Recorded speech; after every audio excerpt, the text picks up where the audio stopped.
tayo, hindi lang yung sarili natin ang palalakasin natin, hindi lang ang sarili natin ang i-connect natin sa Diyos, ngunit importante din that we be an encouragement to someone today.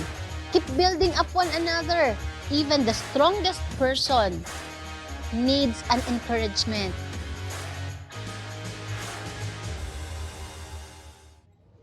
Praise! Magandang umaga po. Palakpakan natin ng malakas ang Panginoon. Today is the first Sunday. And the Resurrection Day. Actually, 2,000 years ago, Jesus, our Lord, resurrected. Ngayon naman, inaalala natin yan. Kasi Holy Week, di ba? On the third day, Jesus resurrected. So it is good, kahit hindi naman natin alam na talagang ito yung definite or exact date ng muling pagkabuhay ng ating Panginoon. Para sa akin, mabuti na rin talaga na sineselebrate talaga natin yan. So that we can impart it or transfer it to the next generation na itinatransfer natin sa kanila na Jesus has risen. Amen? So wala nang argumento dyan kung hindi naman yan hindi naman yan yung exact date ng resurrection. Walang nakakaalam kung anong date, wala nang nakalagay sa Bible. Yes, walang nakalagay na exact date, kahit yung Christmas, di ba? Same. Pero sa akin, hindi na mahalaga sa akin yung date eh. Ang mahalaga sa atin, sineselebrate natin. So we remember that Jesus was born, and Jesus suffered, and Jesus died, and Jesus resurrected. Amen. No? So, yung event naman na yan, nangyari talaga yan. Hindi nga lang natin alam yung date. Para yung mga susunod nating mga henerasyon o yung mga anak natin, alam nila na si Jesus ay real, is not a myth. Na hindi myth si Jesus. He was born, he died, and he resurrected. Amen? So, kaya kung may mag-argue pa niyan, sabihin mo, hindi na no need na i-argue pa kung ano yung date. Ang mahalaga, nangyari yan. Nangyari. At si Jesus ay totoo. And He is our Lord and He is our Savior. Amen? Bakit siya Savior? Kasi He is the only one who died on the cross to redeem us. No, siya yung tumubos ng ating mga kasalanan sa pamamagitan ng kanyang pagkamatay sa krus. Amen. Walang ibang founder ng religion na namatay tas muling nabuhay. Tama? Only Jesus. And Jesus is not a founder of a religion. He is God. He is the Savior. He is the King of Kings and the Lord of Lords. Amen. Kaya kung meron man tayong i-acknowledge at tatanggapin sa buhay natin as our Savior, it is Jesus. Sabi niyo nga, Jesus. So, I would like to share to you, although ito kasi siyempre Holy Week, tapos na nga ang Holy Week. Pero the Lord has prompted me to make it a series. Kasi si Jesus, di ba, before He died on the cross, during His suffering, meron siyang mga binitawang salita. Ang salita ay mahalaga, sabi di ba sa Proverbs, death and life is in the power of tongue. Si Jesus, we consider Him as the champion. Amen. The real champion. Si Jesus ang totoong champion. Siya talaga yung nagtagumpay. So we will gonna make it a series, the 7 last words of Jesus on the cross. Amen? No, kasi mahalaga yung lahat ng salita na binitawan ng ating Panginoong Jesus during His sufferings and before He died. Sa atin mahalaga din ang salita, tama? Lalo na yung mga bilin ng mga malapit na mamatay. Si Jesus, di ba, bago siya namatay, talagang may mga binanggit siyang mga salita na ito ay very powerful, meron siyang implication sa buhay natin. Meron siguro tayong mga mahal sa buhay, lalo mga lolo natin, pwede na magulang, bago mamatay, huwag ka muna mamatay. Sabihin mo muna ako nasa susi ng baul. Yan. Diba? Sabihin mo muna na kung ano yung sino magpamana ng kotse, ng sasakyan, diba? So yung sinatawag nating yung last will and testament, diba? Pero itong salita ng ating Panginoong Yesus, this is for eternity. And this will really affect our kind of living, yung pamumuhay natin. Amen. Let us open our Bible in Hebrews chapter 12, verse 2. Sa New Living Translation po ako magbabasa. Napansin niyo po ba na napakababa ng boses o ng, sabi ko, nakikinig ako, numasabay ako kanina dun sa sabi ko, hindi mahit ang, hindi mahit ang pitch. Puro po kasi, mga puyat at saka talagang sigaw-sigaw dahil natapos po yung ating leadership camp. No? Malakpakan natin ang Panginoon. Sa pangunan po ng ating primary leader na si Kuya Chester. No? And of course, tulong-tulong of the team with the 144. Simula ng Thursday, tapos Friday, dun po kami sa CBM hanggang kahapon. Hindi lang po sila talagang namaos sa kasisigaw, sila po ay mga puyan. Na? Nakatulog ba kayo? Mamaya, pwede na kayo matulog. Nangusap sa akin si Lord eh. Amin daw sabi ni Vine, baka gusto niya ni Vine matulog. Pero kung matutulog kayo na, ni Vine na. Okay, let us open our Bible and let us read from the NLT. Sabi dyan, we do this. We do this by keeping our eyes on Jesus. Sabi niya, Jesus. So tayo, para magtagumpay sa buhay na ito in this journey that full of challenges. Ito rin talaga yung binilin ko sa mga campers. But in reality naman in life, di ba? This is powerful. Sa anumang panahon, anuman ang nangyayari sa buhay natin, masaya o hindi, may sakit o wala, no? Nasa pagpapala o nasa pangangailangan, in any situation, sabi dyan, keep our eyes on Jesus. Fix your eyes on Jesus. Sa ibang translation, ipako mo ang iyong mga mata kay Jesus. Huwag dyan sa katabi mo. No? Kasi pag sa katabi mo ka ikaw titingin, malamang, no? Manghina ka o malaglag ka, no? Matisod. Kasi hindi naman perfect yung katabi mo. Amen. Kaya binili ng author ng Hebrews, Book of Hebrews, that we need to fix our eyes on Jesus. Huwag din sa nanay mo, sa tatay mo. Sometimes kasi people may fail us and people fail. Amen. No? So we need to keep our eyes on Jesus, the champion. Yon. Kaya pag-uusapan natin sa series natin ang champion, the real champion. The champion who initiates and perfects our faith. Because of the joy awaiting him, he endured the cross. He endured the cross. That's why we celebrate the resurrection, because Jesus, hanggang to sa final last breath niya, hindi siya nag-quit, hindi siya nag-give up. Sabi niya, disregarding its shame. Now he is seated in the place of honor beside God's throne. Kaya, kung sino man talaga ang nagtagumpay, the real hero in all, throughout history, it is Jesus. Amen. At kung gusto mo rin maging champion, real champion in this life, we need to fix our eyes on Jesus. Yung kapag tipong gusto mo nang mag-quit, yung nadi-discourage ka, fix your eyes on Jesus. Amen. Yung tila parang gusto mo na mag-suicide. Gusto mo na maglayas. Gusto mo nang huminto. Fix your eyes on Jesus. And aalalahan mo yung ginawa ni Jesus dun sa krus. Sa krus ng Kalbaryo.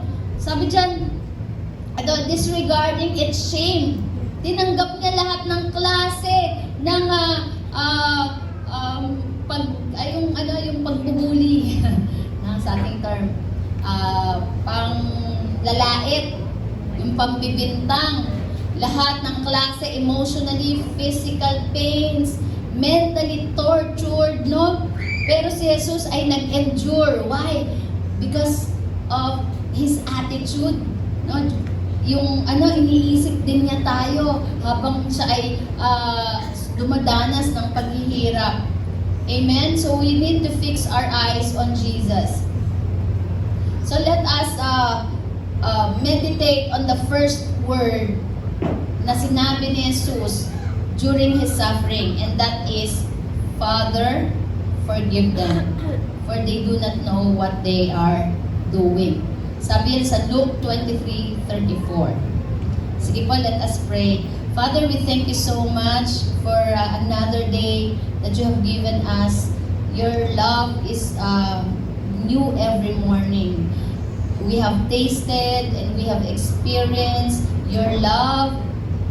Lord, salamat po, Panginoon, for the new life, new breath, new strength, new help, Panginoon. And most especially kasama po namin ang aming mga mahal sa buhay. Salamat po ng marami. And we pray, Father God, that you continue to reveal yourself, and let yourself be known to your people. Mas lalo ka naming makilala, mas lalo ka naming mahalin, Panginoon, at sundin sa aming mga buhay. We thank you so much, Lord. We love you. In Jesus' name, amen. Amen. Amen.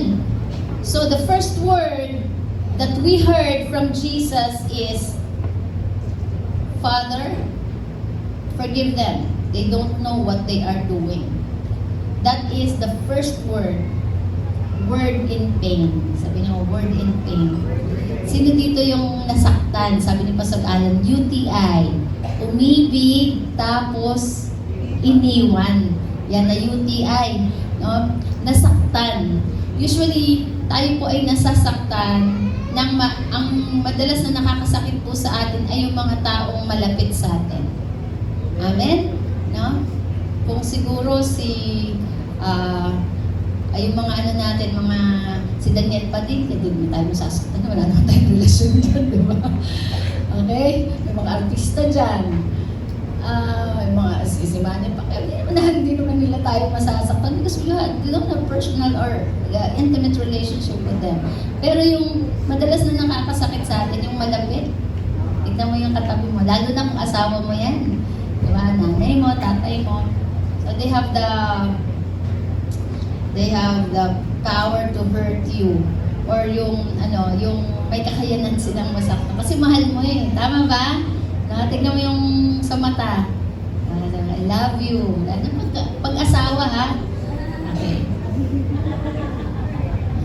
Words in pain, forgive them. Itong pinakamahirap na gawin yung magpatawad. Tama? No? Sino dito nahihirapan magpatawad? Ako lang ba? Mahirap lang na pag nasasaktan ka talagang fresh pa, ang hirap magpatawad kasi nasasaktan ka nga. Yung emotion mo very intense. So, para sa'yo, ano ba yung forgiveness? What is forgiveness? Katrina, anong forgiveness? Ha? Oh, it's a decision.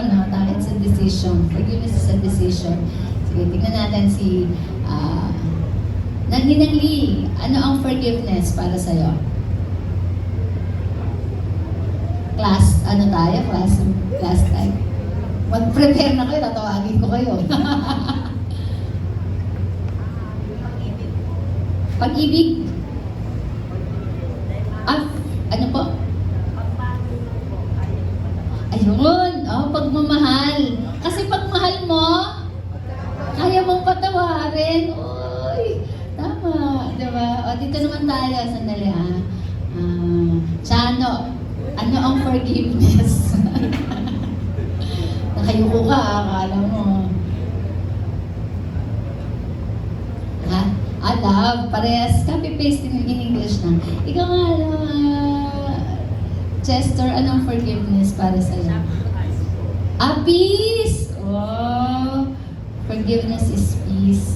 Yes, siyempre pag nagpatawad ka, di ba? And you are making peace with the person. Tama.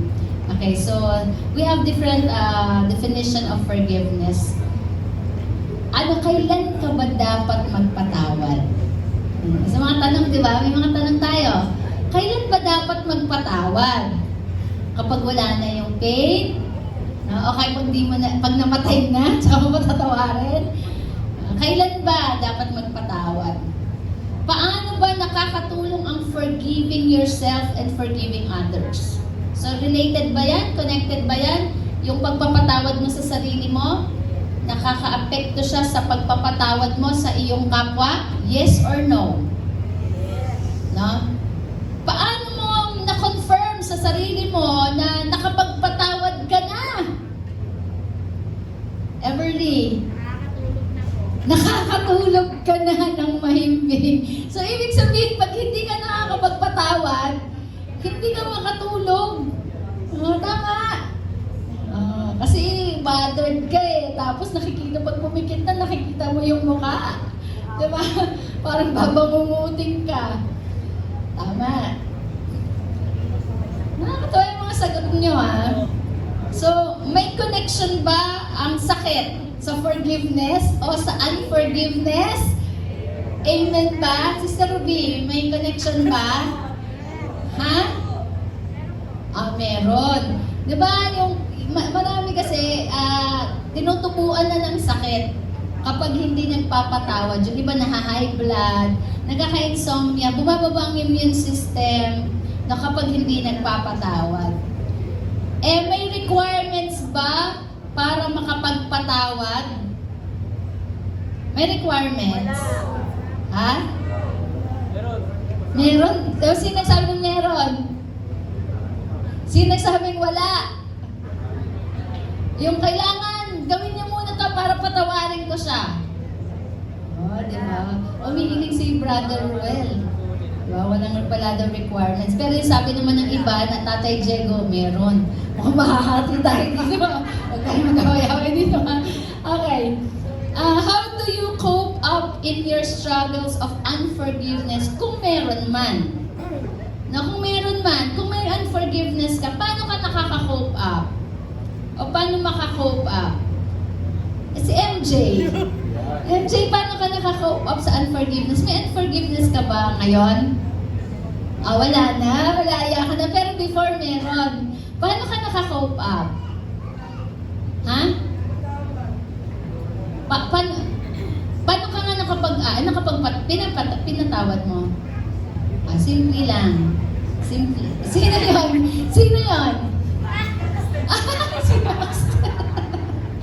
Siyempre kasi, hindi mo na tayo magtaka kung si Baxter kasi mahal na MJ si Baxter. Okay. Number 7, how do you cope up? Ay, tapos na yan. How your faith or relationship with Jesus helps you to forgive. Nakatulong ba yung relationship mo with our Lord Jesus Christ para makapagpatawad ka? Yes or no? Definitely yes. All of us. No? Siguro kung wala tayo kay Jesus, malamang hindi pa tayo hanggang ngayon nakakapagpatawad. And number 9, ano naman yung number 10, wala na, hanggang doon na lang. Okay, sige. So take a look on the last verse of the champion. Lord, forgive them. Forgive them. Words in pain. Meron pong story ng forgiveness ito. Actually, naikwento ko na before, during the pandemic. Si Tariq Camisa, hindi kasi siya I think Indiano to. Itong si Tariq Camisa, nagde-deliver siya ng pizza. Nagde-deliver siya, parang Grab. Ngayon, meron isang 15 years old na bata na gusto siyang nakawan. Ngayon, etong si Tariq, ayaw niyang ibigay yung pera niya, no? Ang pangalan ng bata, si Tony Hicks. So, ang ginawa ng bata, ayaw mong bigay kumuha siya ng baril. Bata pa lang, may baril, kaya diba sa ibang bansa, no? May baril pala itong batang to, at pinatay niya. Binaril niya at pinatay niya si Tariq. No? Itong bata, 15 years old, si Tony Hicks, was caught and brought to trial. Siguro sa bansa nila, kahit bata pa, pwede. No, sa atin hindi, di ba? lalagay sa DSWD. So, ina-imprison siya ng kulong. And yung tatay nitong ni Tariq Camisa was really broken-hearted. Siyempre, anak mo pinatay eh, di ba? So, sobrang lungkot niya, sobrang sama ng loob niya, na-depress siya, na halos gusto niyang mag-suicide.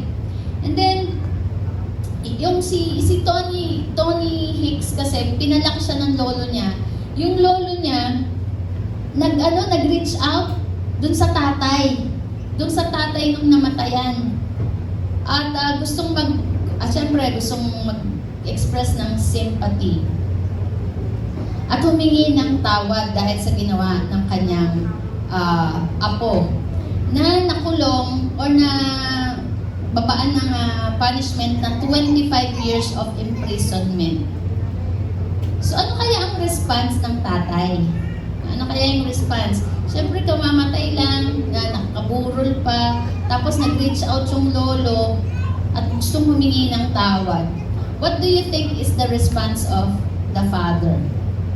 Mamaya natin naman. Tutuloy yung kwento. Kung ikaw kaya, ayan, ang tanong na, kung ikaw kaya yung tatay o kung ikaw kaya ang nanay, ano kaya ang magiging response mo? So first stage to becoming a champion in this life is letting go. Letting go of hurts and pains. Forgive as often as you need. Para maging champion tayo sa buhay na to, let us not dwell in our pains. Kasi the more na kinikip natin yan, the more tayong nasasaktan, the more tayong nahihirapang mag-move forward. Hello? Kaya kung meron man sa atin ngayon, na siguro we are hurting, this message is for you. That God wanted you to forgive. And the Lord wanted also you to know that you are forgiven. Amen. In this fight called life, we cannot avoid pains. Tandaan po natin, sa buhay na to, hindi po natin maiiwasan ang pain. Hello? The reality in life, meron at meron. Physically, emotionally, and mentally. Yung anak ko po, na si DJ, nagpagawa naman ng bike eh. Repair eh. Hindi nag-bike. Naku, na-semp lang. Ayun, may sugat, ang laki sa tuhod. Ito rin si John Lance. Namisita ata sa cell group. Maganda naman at least sa cell, hindi umakit ng ligaw. Sa cell group naman, mabait naman si John Lance. Yun nga lang, nagkamali, yung muntik na siyang mahagip ng sasakyan. So, iniliko niya. Yun nga lang, na na semp lang din. Meron sa balikat, nilak sa tuhod, hanggang ngayon meron. Kaya alam niyo ba, yung mga yumakap sa kanya di ba nag-lock siya, nilak sa sako, anak, talaga, sabi niya, kaya kasi nilak niya yung isang yung isang camper eh. Tapos sabi daw ng mga bata, hintiin natin siya, kasi ayaw bumitaw eh. Sobrang higpit eh. Sabi ng mga babae, tara, hintiin natin siya. Si John, sabi ko, anak talaga, kaya mo nirelease sino ba yung minano niya? Si Kian. Kasi piniliti ka, sabi niya, hindi mami, kasi nagagalaw na nila yung sugat ko, mukhang bumubuka na eh. So, sa buhay na to, hindi natin ma-avoid ang pain. Physically, emotionally, mentally. Whether yan ay sinasadya o hindi, makakaranas tayo ng pain. Pero dahil sa pain, yun ang madalas po na nagiging cause natin ng bitterness because of unforgiveness. Kasi ang unforgiveness ay, pag unforgiveness po, hindi na-release siya, nagiging bitterness. So, pains, hurts, and offenses. Hindi natin yan maa-avoid. Yung sabihin nga lang, bakit ang itim mo? Bakit ganyan ang ilong mo? Diba? Yung parang alam mo yung mga salita lang na minsan sa biruan pa lang napipikon ka na. So, offend ka na pala. So, whether it is sinasadya o hindi sinasadya, and usually it comes from the closest precious people that you have. Pero alam niyo ba, pain is necessary. Sabihin niyo nga, pain is necessary to become a champion. Katulad sa boxing champion, pains, hurts, and offenses are blow of life. Ulitin ko, pains, hurts, and offenses are blows of life. Yung hampas yan ng buhay. No? These painful moments are training ground. Yung mga, hindi ka tatatag. Hindi ka magiging matatag kapag laging masaya. Pag laging selebrasyon. Pag free from any hurts, hindi ka magmamature, hindi ka tatatag, you need pains. Ito ay training ground natin, training arena. Ang mga wounds, ang mga pains in life. A good boxing coach like Fred Roach intentionally throw punches to his trainee, no, kay Manny Pacquiao, in order to develop stronger muscles and resistance to the blows and punches of the opponents. Sa boxing, talagang ang mga coaches po, intentionally, no, sinusuntok nila yung kanilang trainees para maging matatag yung tiyan, no, para ma-develop yung endurance. Hello? Nakita ko po yung training ni Manny Pacquiao talagang binubugbog siya No, inaampas talaga siya intentionally ng malalaking kahoy. Siguro talagang yun ang mga ginagamit na equipments para i-train yung kanyang body resistance. So learning to catch punches increases your tolerance to pain and strengthen your defense. Yung alam natin kung paano sumalo, wag mong iiwasan. Wag mong iiwasan yung mga punches in life. Ina-allow ng Lord po yung mga pains and hurts. Kaya sa camp, alam nyo, talaga intentionally, meron tayong mga kontrabida doon. Amen?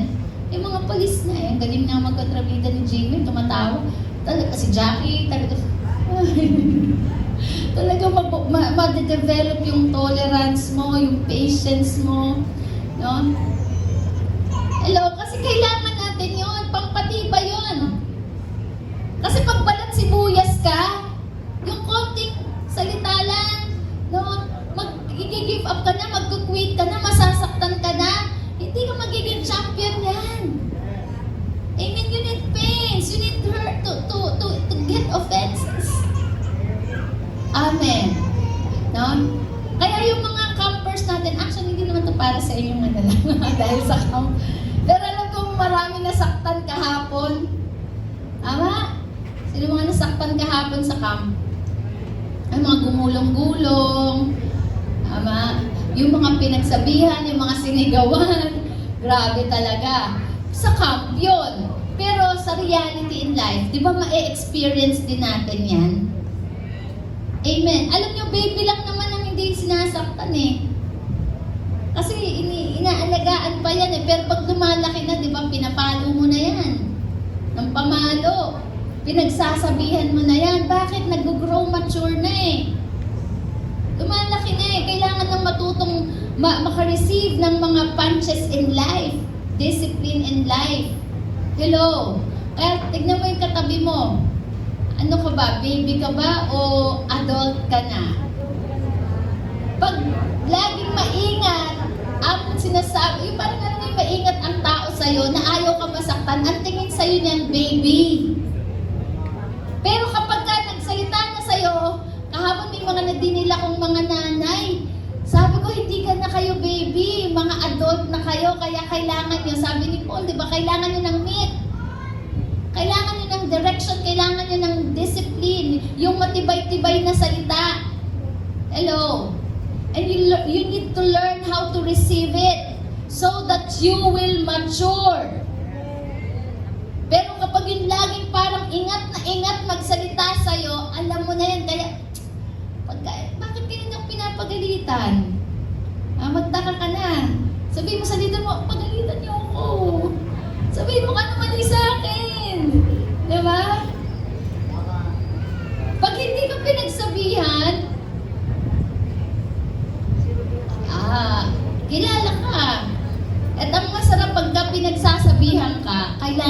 teachable ka. Otherwise, you will not grow. And hindi mafulfill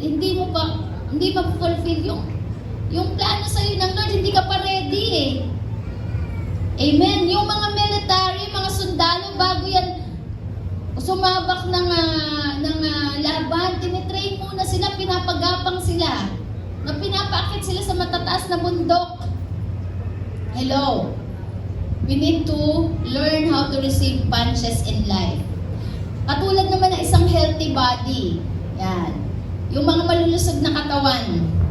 Alam niyo ba na yung attack of virus to a body system, di ba may mga viruses?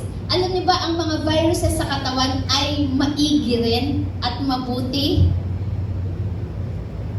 Kasi bakit nagde-develop to ng greater antibodies against bacteria and viruses? Kaya yung sobrang, alam mo yung ayaw mong madapuan ng yung mga anak natin, di ba minsan, huwag yan dirty.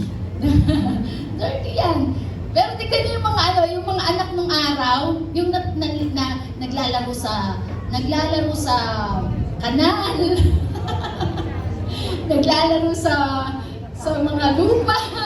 Di ba tayo yun, namin yung batch namin, yun yung pinapabayaan lang kami ng nanay namin sa labas. Naglalaro kami ng mga sa kanal. Nanguhuli kami ng botete. Ganyan. No? Ano ba yung mga kinakapitan kami ng germs. Ngayon, yung pala tumataas pala yung antibodies natin sa katawan. Hello, masyado kang protect ka sa katawan mo. Talagang konting alcohol. Di ba tayo ngayon, konting alcohol. Ano pa, yung pinipindot na gano'n. Sanitizer! Kaya tuloy ngayon ang hina ng immune system. Kasi walang bakterya sa katawan. Ang daling kapitan. No? Same din sa atin, yung mga pains na yan, nag-i-increase ng tolerance natin. Sanay na tayo. Hello? No? Ako very, blessed ako kasi yung leader ko before, grabe, yung tindi talaga nun. Kung magsalita talaga yun, talagang parang hindi ka makakailag kahit saan ka umilig parang diba? Pero it strengthens my heart. No? It strengthens my mind. Hello? Nag-develop siya ng character inside of me. So, your immune system will fight against the attack of bacteria, viruses, and fungi that has harmful effect in your body. Kaya kung ikaw sakitin ka, kulang ka sa germs. Kulang ka sa germs. So, kailangan mo yan. No? So, yung forgiveness also boosts our spiritual immune system. Ibig sabihin, may pain ka. Hello, may pain ka. You need to forgive. You need to forgive. Ang forgiveness helps us to resist and protects us from sicknesses and diseases like cancer of bitterness, heart attack of loneliness, diarrhea of depression, diarrhea of loss, and the high blood pressure of resentment. Amen. Lahat ng klase ng sakit, ang pinanggagalingan niyan, galit at unforgiveness. Sabihin mo sa katabi mo, kaya magpatawad ka na. Para sa'yo ang mensahe na to. Amen? Alam mo ba, that once you forgive, kapag nagpatawad ka, your body will produce more dopamine. Alam niyo ba yung dopamine? It is a chemical associated with mood elevation in the brain. Alam niyo, kailangan natin ng dopamine. Yun yung tinatawag na happy cells. Tama ba? Yung dopamine sa katawan natin. Kasi once na nag-release ka na ng forgiveness, nagre-release ng dopamine or happy cells sa katawan. Yung happy cells, it makes us healthy. Hello?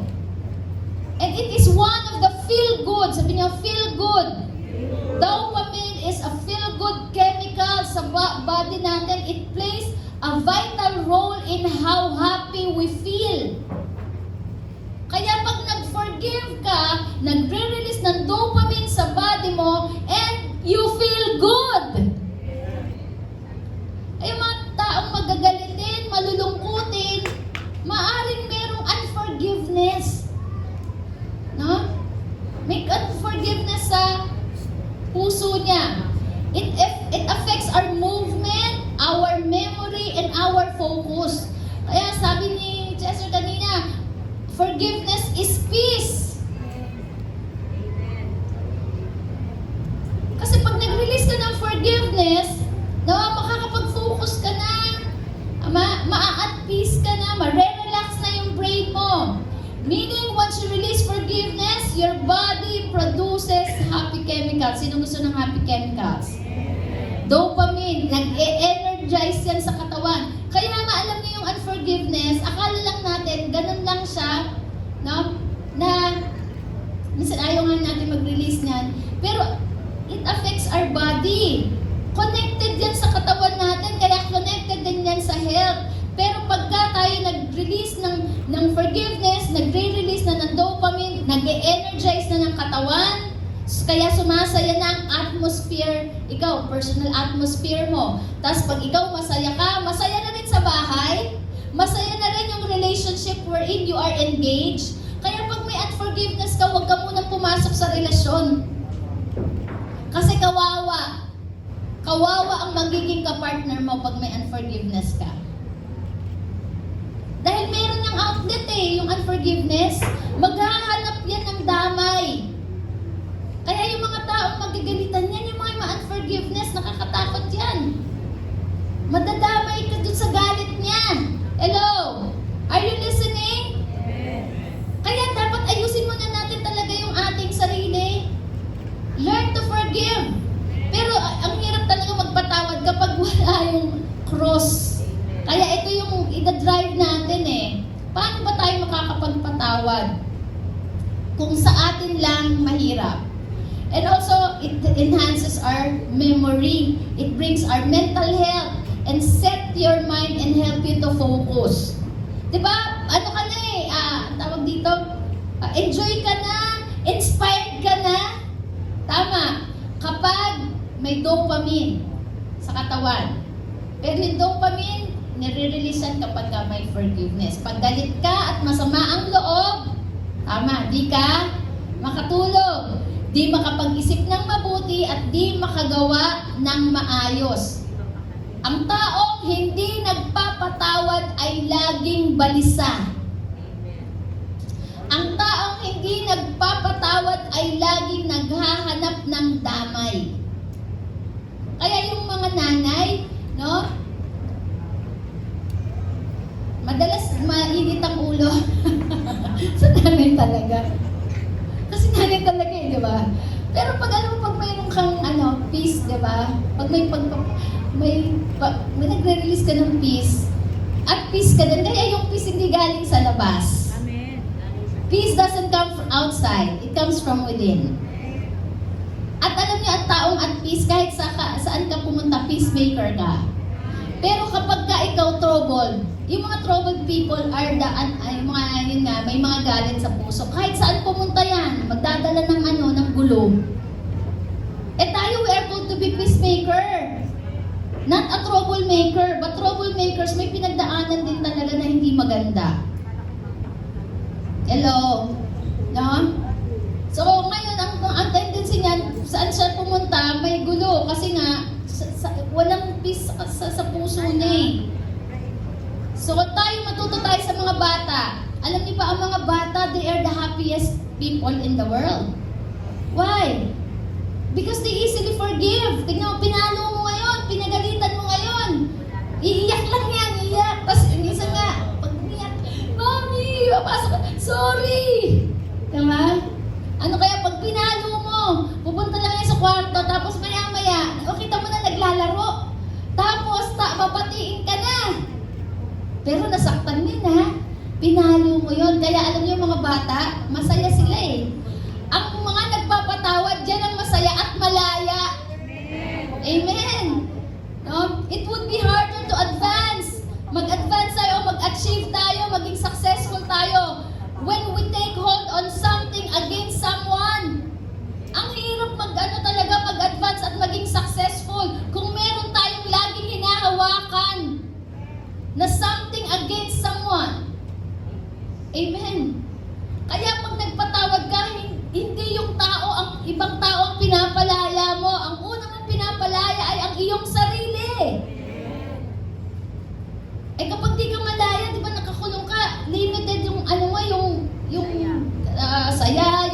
aksyon mo. Pero pag nagpatawad ka, malaya ka na. Ito lagi yung sinasabi, yung halimbawa pag kayo may kinagagalitan, inis na inis ka, tapos nalakad ka pa uwi ka, nakita mo sa tindahan. Pupunta ka sa malayo. Kahit malayo, doon ka dadaan kasi ayaw mo siyang makita. Malaya ka ba nun? Kahit sa paglalakad, hindi ka malaya. Kahit sa dadaanan mo, hindi ka malaya. Tama. Pero kapag nagpatawad ka, di ba? You can do things freely. Masaya ka, nababati mo. And now, let us learn from our real champion, Jesus Christ. Why Jesus forgives while it hurts? Tinanong ko kanina, kailan dapat magpatawad? Si Jesus, tingnan natin si Jesus. Tanungin natin si Jesus. Jesus, kailan ako dapat magpatawad? Jesus forgives while it hurts. Jesus forgives while He was bleeding. Jesus forgives while He was being crucified. Hurts, pains, and offenses are unavoidable. Tandaan po natin yan. No? Hindi natin maiiwasan. Si Jesus, He was sinless. Wala naman siyang ginawang masama. But He was accused, He was beaten, He was crucified, He was stricken, He was rejected by the people that He loved. The first word that uttered, yung unang-unang lumabas sa bibig ng ating Panginoon, yung powerful words ng Father, forgive them, for they do not know what they are doing.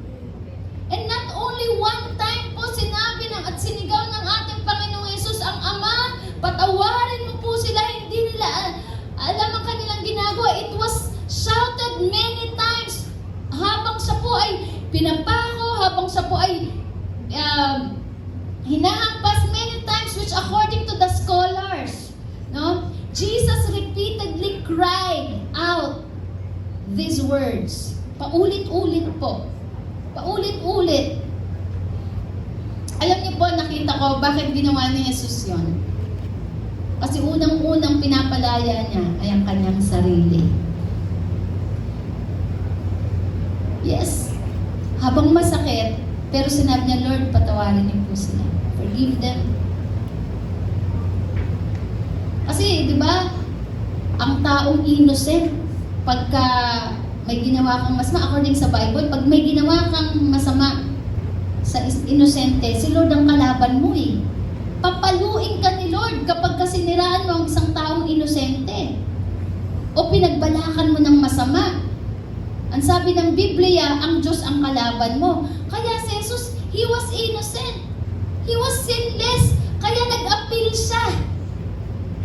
No, Ama, don't take these offenses against them. Patawarin mo na sila. Wag mo silang gawan ng, wag mo silang parusahan. Hindi po nila alam ang kanilang ginagawa. And these words, Father, forgive them, it was an intercessory. It was a prayer in behalf of those who are offender. Tayo yun eh. Kaya tayo, no, kahit nung makasalanan pa tayo, nang sabi sa Biblia, habang tayo ay makasalanan pa, tayo ay pinatawad na ng Diyos, tayo ay minahal niya. Hello. And His body was able to carry the cross till He was hung. Nakayanan ng Diyos, nakayanan ni Jesus, nakargahin ang napakabigat na krus, at habang siya ay nakabayubay sa krus, sinisigaw po ng ating Panginoong Jesus ang powerful words of forgiveness. Every time He shouted these words, His body nabuboost up to fight. Nagre-release siya ng dopamine. Habang siya ay pinaparusahan, habang siya ay hinahampas, habang siya ay pinapako. Sabi niya, Father, forgive them. Father, forgive them. Nagre-release ng dopamine sa katawan ng ating Panginoong Jesus. Lumalaban ang kanyang katawan kasi kailangan niya ng lakas. His energy was prolonged. Hindi kayo nagtaka. Alam niyo, gabi pa lang nagpipray na si Lord sa Garden of Gethsemane, tapos dinakip siya hanggang sa madaling araw. Talagang walang tulog ang ating Panginoong Jesus.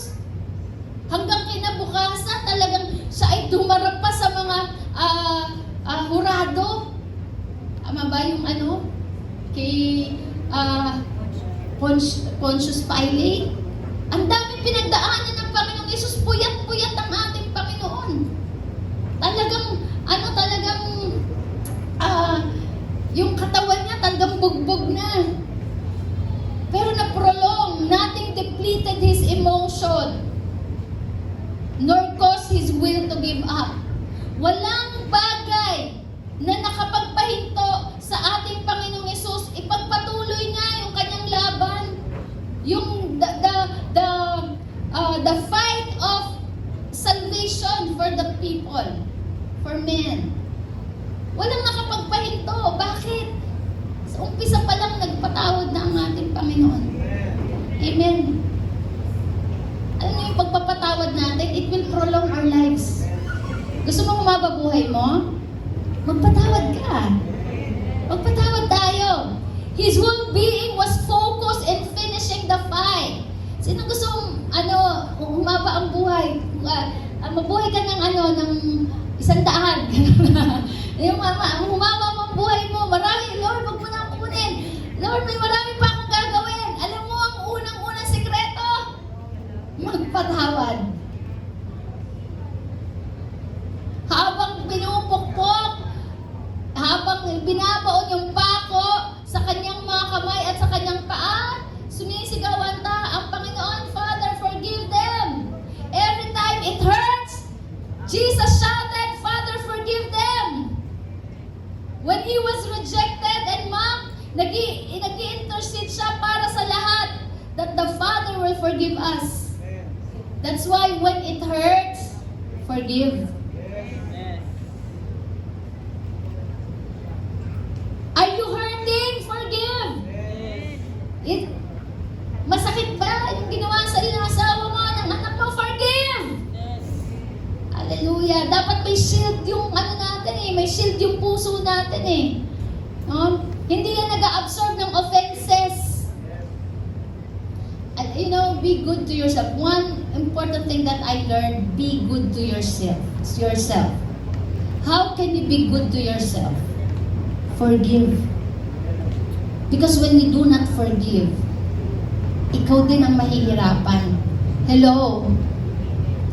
Peter asked about forgiveness. Si Peter nagtanong tungkol sa forgiveness. Sabi niya, Lord, ilang beses po dapat magpatawad? Sabi ni nagpabibo si Peter 7 times. Sa Matthew 18:21 yan, mababasa naman. Lord, 7 times ba? Wow, kasi perfect number yan So 7 times, 7 days. Diba? Sumagot si Jesus, sabi niya, not 7 times, but 70 times 7. Meaning, in a week, with more than 24 hours a day, we need to forgive. Hindi lang 7 araw, kundi ibig sabihin, bawat minuto, every time that you are hurt, every time that you are in pain, every time that you are offended, you forgive. Amen. Huwag mo nang patagalin yan. Huwag mo nang patagalin yung pain. Hello? Tayo nga pag may sugat, di ba ginagamot natin yan, lalagyan natin ng alcohol, nilalagyan natin ng betadine, iniinuman natin ng amoxicillin, iniinom natin ng mefenamic. But the only thing na makarelease yung pain na yan, forgive. When it hurts, forgive. No need to wait to cease the pain. Huwag mo nang intayin mawala yung pain saka ka magpapatawad. Kahit masakit pa, magpatawad ka na. While it is hurting, you can say, I forgive you. There are 3 powerful things that we could learn from the forgiveness of Jesus. Ito po iiwanan ko. Kasi ito po ang magiging foundation natin. Bakit tayo magpapatawad? Let us learn from His forgiveness. Number 1, God will forgive us. God forgives. Though we hurt Him many times, ang Panginoon po natin nagpatawad ng ilang beses. Ilang beses tayo nag-offend? Sige, ilang beses i-multiply natin. Ilang taong ka na ngayon? Ako, na lang, bubukid yung edad no? O 50, let's say 50. So 50, kung ako ay nakakasala sa isang araw, nagkasala ako. Diba? So, 50 times 30. Tama? Tama ba? So, 30 times 12. O, dali, calculate. 30 times 12. Mabilis. Pulin, dali. Ha? 360? 360. 360 times 50. 18K. Ha? 18,000 yung kasalanan ko simula nung pinanganak ko. Sabihin na natin, hindi lang yun, di ba? 360. Ay, hindi lang 18,000 yung kasi many times. Hindi lang sa araw, minsan minuto. Sa bawat oras nagkakasala tayo. Sa 18,000 na offenses natin kay Lord, hindi niya iniipon yan. Every time na we ask for His forgiveness and na laging ready ang forgiveness ng ating Panginoon. Though we hurt Him many times, when we come and repent, He will gonna forgive us. And even at this moment, God is ready to forgive all your offenses. For forgiveness is promised. Ipinangako yan ng Panginoon, sabi sa 1 John 1:9. Sabi niya, if you confess your sins, He is faithful. Say faithful. Pag sinabi mong faithful, walang palya yan. Consistent. God is consistent in forgiving our sins.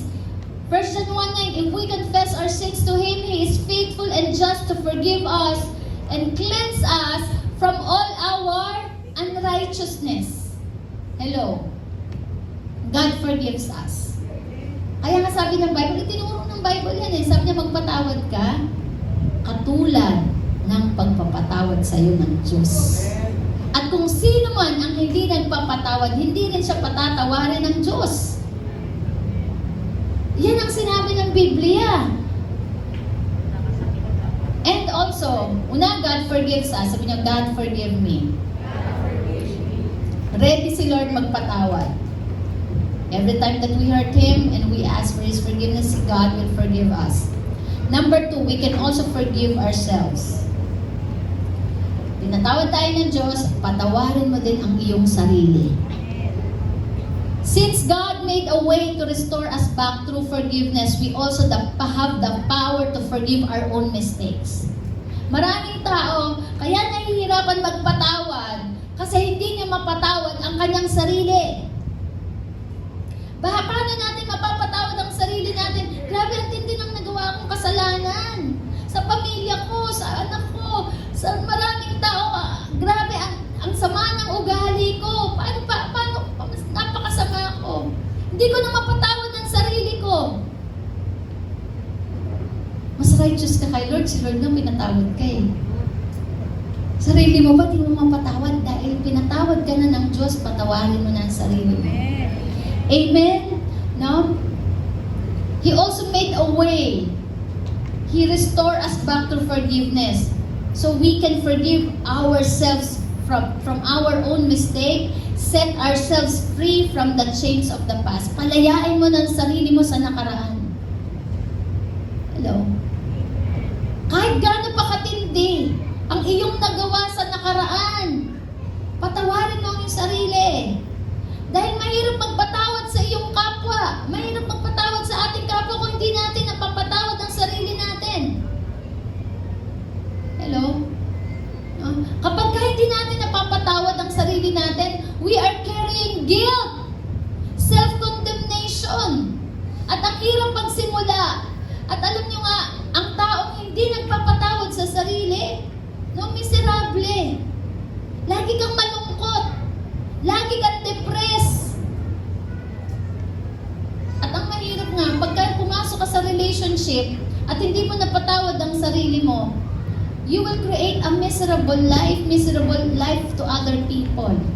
Kasi sarili mo hindi mo mapatawad, iba pa kaya. Amen? And you will gonna have full of insecurities.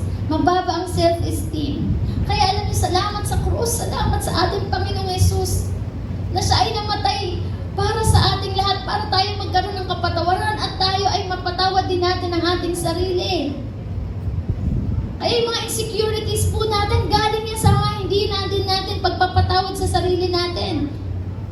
Hello, yung mga pagkakamaling nagawa natin, hindi rin tayo makapagsimula, hindi tayo magamit ng Diyos, hindi tayo makapag-encourage sa ibang tao. Why? Because tayo mismo, meron tayong unforgiveness sa ating sarili. Amen. You can forgive yourself. Forgive yourself. And pangatlo, we can also forgive others. That is a wonderful privilege to forgive others. Alam niyo po, it's a privilege. Sabi niyo, privilege. Privilege magpatawad sa kapwa. Huwag mo yang ipagdamot. Huwag mo yang ipagkait. Then once that you release forgiveness, you are setting the people free. Amen? Though we are also offender, tayo mismo offender naman tayo eh. But the Lord has given us the power to forgive others. Kaya sabi niya, forgive. So that you will be forgiven. Inutos po yan na magpatawad tayo. Kaya mga campers, patawarin niyo ng mga mga staff natin. Role lang nila yun. Trabaho lang yun, walang personalan. Pero kung na-offend man, magbago. Magpatawad, magbago. It's a reflection. Minsan masakit, di ba? Pagka na-expose ang sarili natin. Pero unang-una, we need to have realization. Forgive ourselves and forgive other people. Amen? Learning from the champion, Jesus Christ, we need to forgive others. A champion does not take hold of anything. Kung ikaw ay champion, bitawan mo na ang lahat ng mga bagay na nakakapigil sa'yo para maging matagumpay ka. Ano yon? Mga offenses and hurts that could hinder you or slow you down in the fight. Yan ay mga baggages ng buhay, yung mga hurts and pains. Ano sabi ulit sa Hebrews chapter 12 verses 1 to 2? We are surrounded by such a great cloud of witnesses. Let us throw off everything. Itapon mo na lahat ng mga nakakahadlang, lahat ng kasalanan na nakakapagpabagal sa progress mo. Sabi ng Bible, no, yan yung mga nakakapagpabagal sa atin, nakakapagpabigat sa atin, ay yung mga unforgiveness natin. We do this by fixing our eyes on Jesus. Kaya once you go back to the cross, look back to the cross. Kapag nasasaktan ka, balikan mo ang cross. Kasi pag bumalik ka sa cross, makikita mo yung mga offenses mo, yung mga kasalanan natin na inabsorb ng cross. At pag bumalik tayo sa cross, makikita natin unang-una tayong pinatawad ng Diyos. That's why we fix our eyes on Jesus, the champion who initiates and perfects our faith. Amen? That's why when you are hurting, go back to the cross. Lord, pinatawad mo lang din ako. That's why we will be able to forgive. Amen. Yung kaya mo nang patawarin ang asawa mo, ang magulang mo. How much it hurts. How painful it is. Wala na sigurong papantay pa sa pain na naranasan ng ating Panginoong Yesus sa krus. Amen. Binetray, dininay ng kanyang disciple na dinuraan, binunot ang balbas, sinampal, tinadyakan, lahat na, no, hinampas sa likod. Nilagyan ng koronang tinik, pinapasan ang krus, pinalakad ng napakalayo habang pasan-pasan ang krus, pinako ang dalawang kamay at dalawang paa.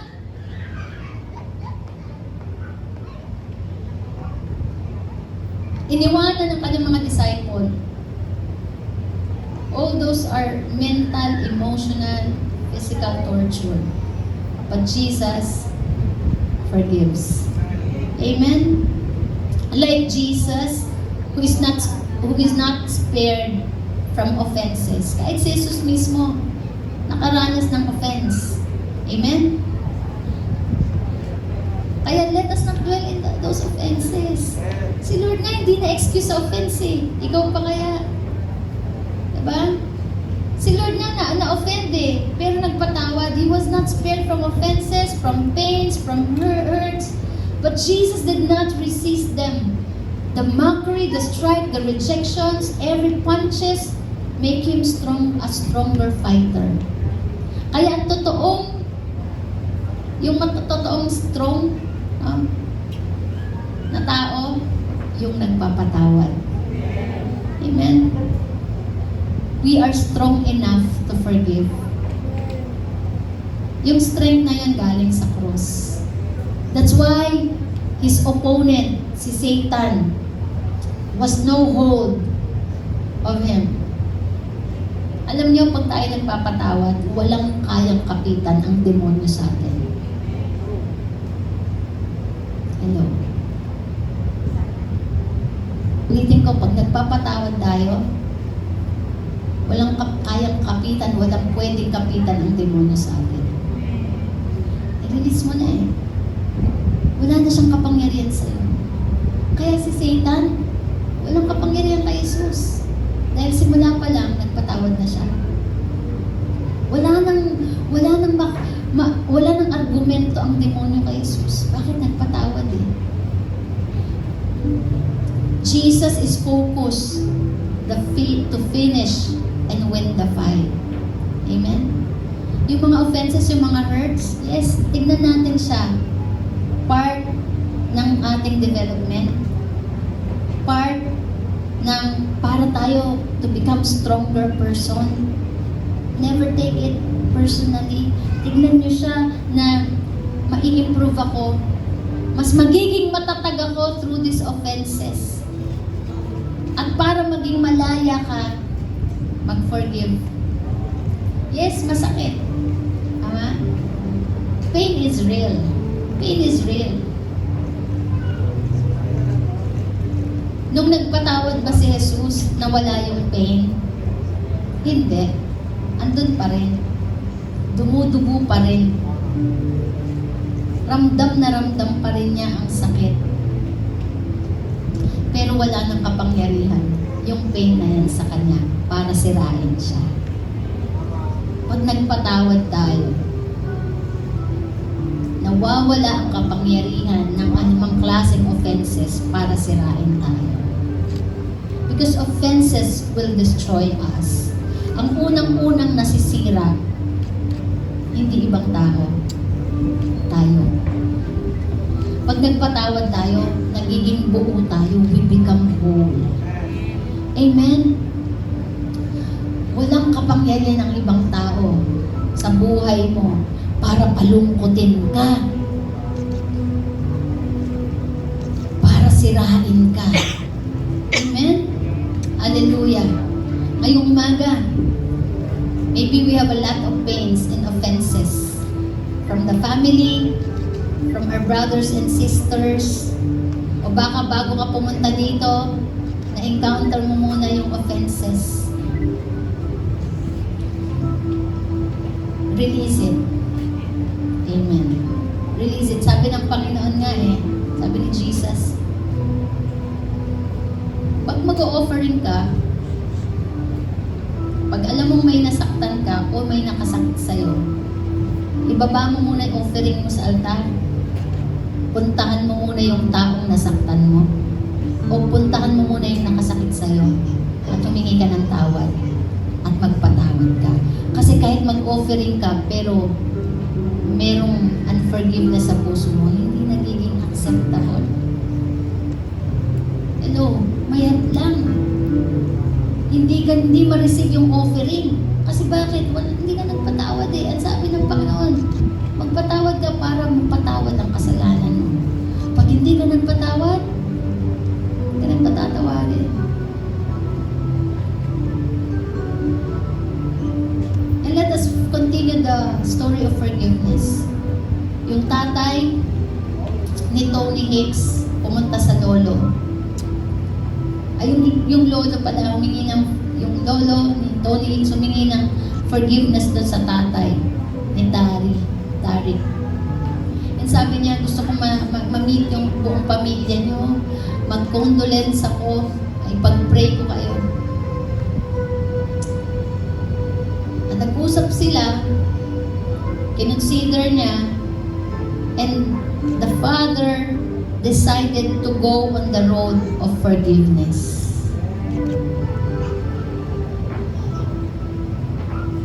And you know, alam niyo po yung tatay at saka lolo,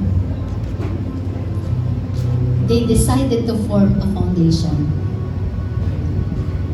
At sa pangalan nung namatay na anak ni Tarik, alam niyo kung hindi na sila nag-focus dun sa pain. Hindi na sila nag-focus dun sa offenses. Nag-focus sila para i-prevent ang violence. They become purposeful. At humingi ng tulong, nagtulungan sila. And nung in-interview yung tatay, sabi niya,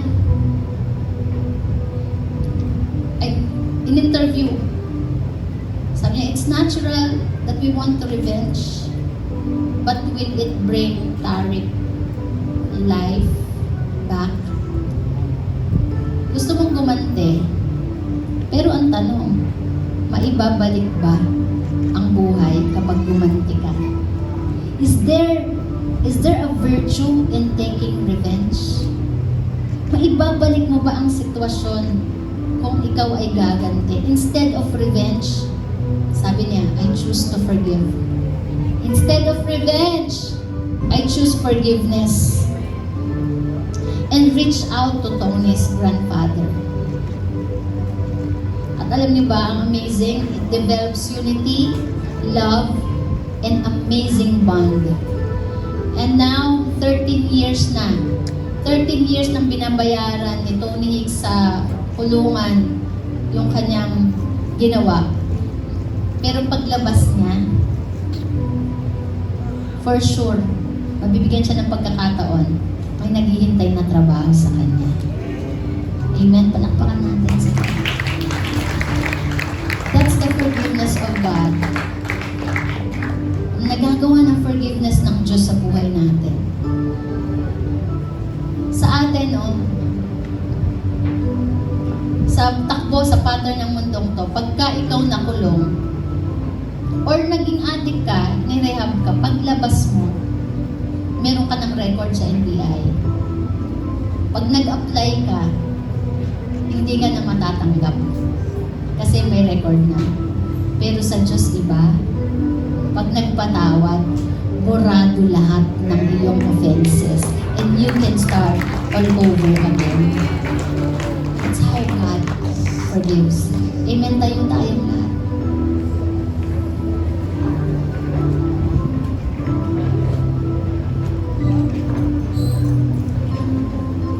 Sabi po sa Hebrews chapter 12 verse 15, see to it that no one misses the grace of God, and that no bitter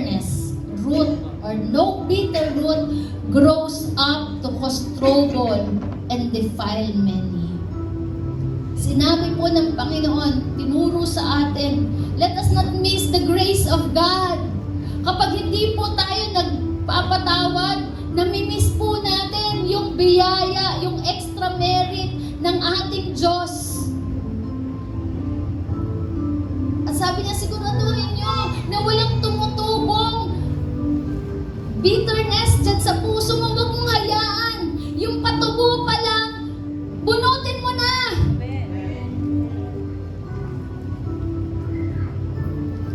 Kahit ano pang sabihin ng tao, huwag mo nang patawarin yan.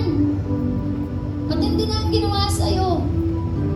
Kapatid, ang pakinggan mo, yung sinasabi ng Diyos.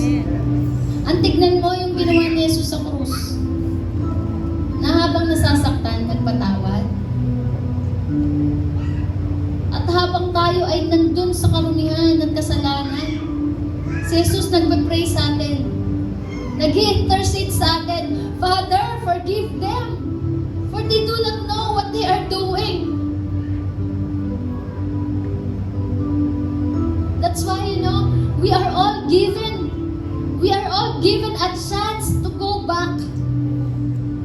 nabibigyan tayo ng pagkakataong magsimulang muli dahil sa kapatawaran ng Diyos. And grace is available to all of us. Grace is available to you today. And make that grace available to other people. Choose to forgive. Because forgiveness will strengthen your energy to fight the battle in this life. Life is too short to be bitter. Life is too short to live in anger. Life is too short to be miserable. Be good to yourself. Kaya tinuturuan tayo ng Panginoon. Hindi, huwag kang mag-focus dyan sa galit na yan. Huwag kang mag-focus dyan sa pain na yan. There are a lot of things and more important things to focus on. Meron kang kailangan ma-achieve. Meron kang dapat kailangan gawin, i-fulfill. Huwag kang ma-stranded sa pain na yan. And do not allow the devil, your opponent, to hold on you. Huwag mong hayaan na ang demonyo may hahawakan sa'yo. Amen. Remember, sabi kanina, forgiveness is a decision. Decide to forgive. Do not wait na mawala yung pain. Tsaka magpapatawad. Ngayon pa lang.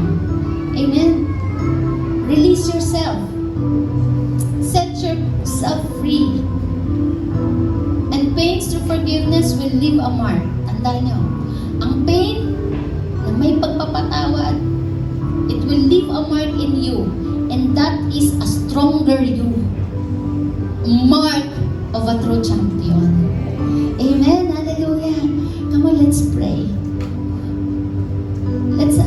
Let's come to Him in humbleness, humility, acknowledging what Jesus had done on the cross.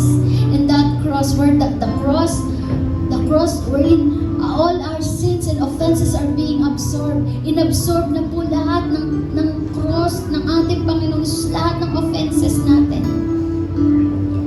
Hallelujah. Lord, thank you for your forgiveness. Come to the Lord. Hallelujah. Huwag isipin na i-reject ka ng Panginoon.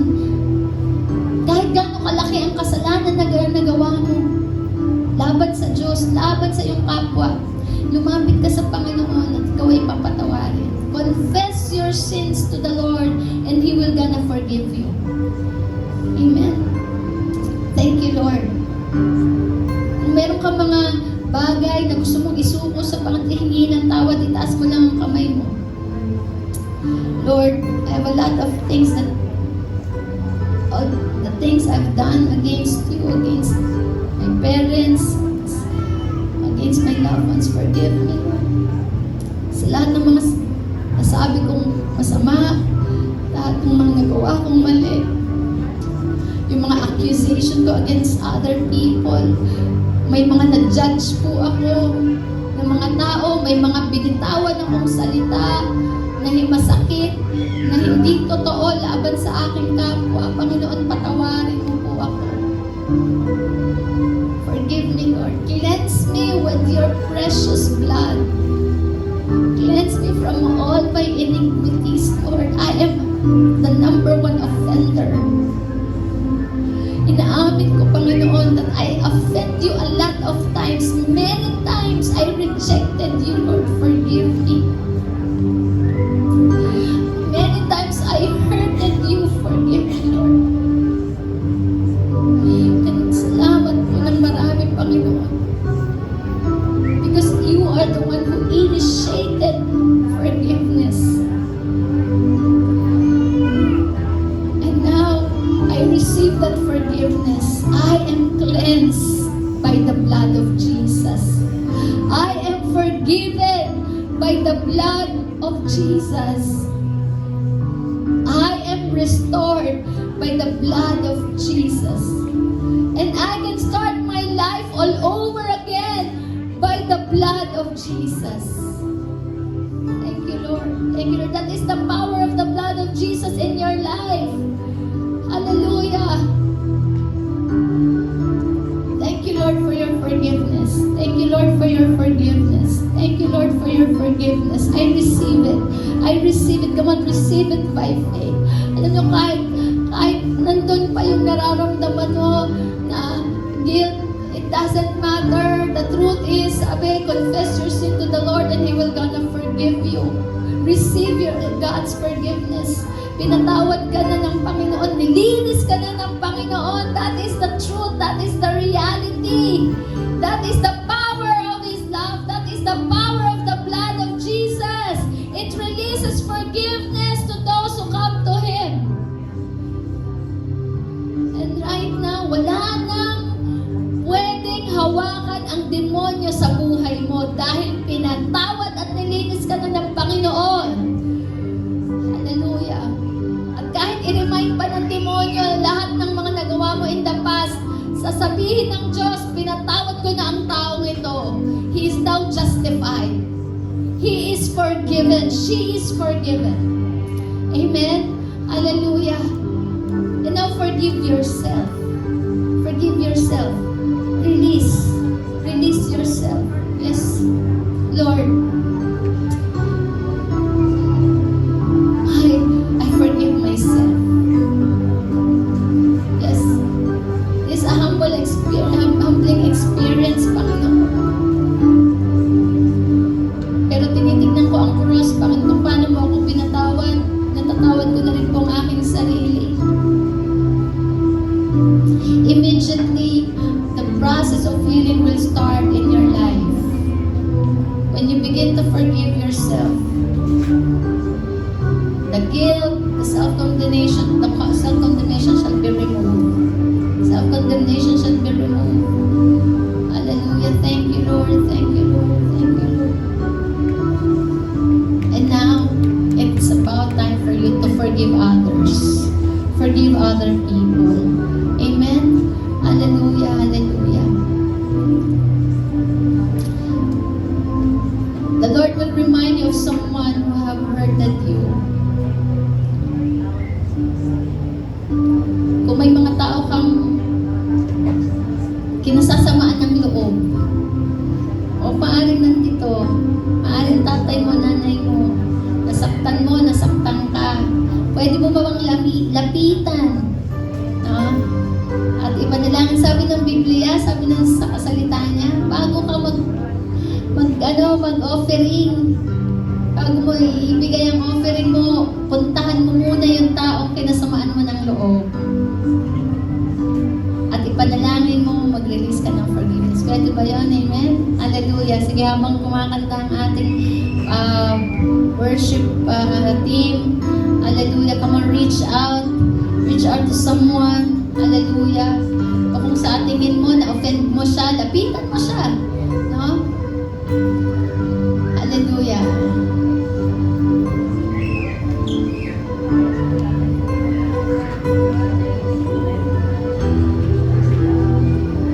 Amen. Release yourself.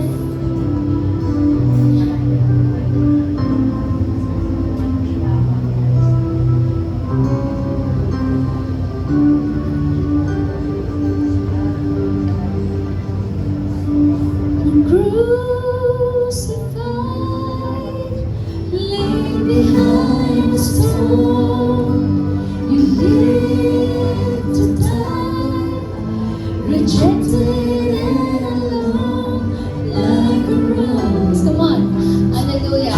Yung kahit little offense lang po. So yung nagbibiroan kayo, nasaktan ka. Huwag mong hayaan na, kala mo lang maliit yan na bagay. Pero pag hinayaan mo yan na tumubo, hindi mo nagdinil. Pwedeng maging bitterness yan. Pwedeng maging arguments mo yan sa tao. Yung kahit a little bit of pain, a little bit of hurts, sabihin mo sa kanya, I forgive you. Sorry na offend din ako sa'yo, but I forgive you. Come on, hallelujah. That is the power of the cross, the power of the blood of Jesus. Hallelujah. Come on, pahiya natin ang demonyo. No?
The chains are being broken.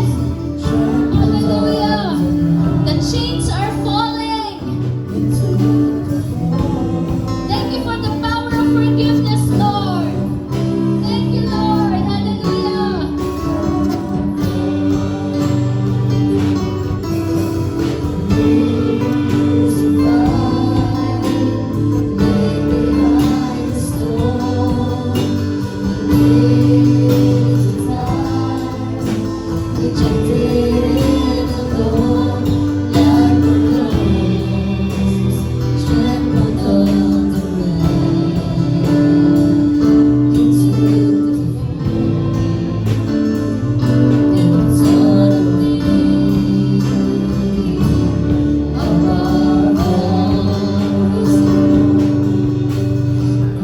Lord, thank you so much.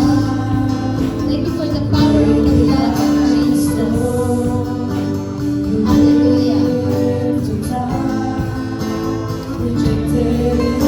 And now, yung may mga offenses po tayo from our family, pag-pray po natin yung pamilya natin o sino man maaaring kaibigan.